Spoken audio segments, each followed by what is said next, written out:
I cold called my way into ownership of an English football club. My name is Kyle, and today I'm talking about Jim Ratcliffe. And I'm the person that always comes on here and says over and over that billionaires are good for sports, so you have to talk about the good with the bad.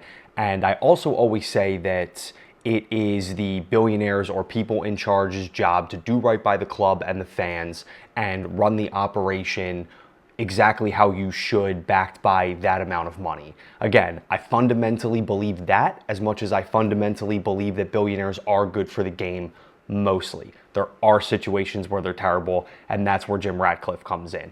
He's cost cutting. The latest iteration of what he's doing is closing the staff canteen that originally offered hot drinks and hot meals and whatever you could need, and is replacing that essentially with just fruit, which is absolutely ridiculous.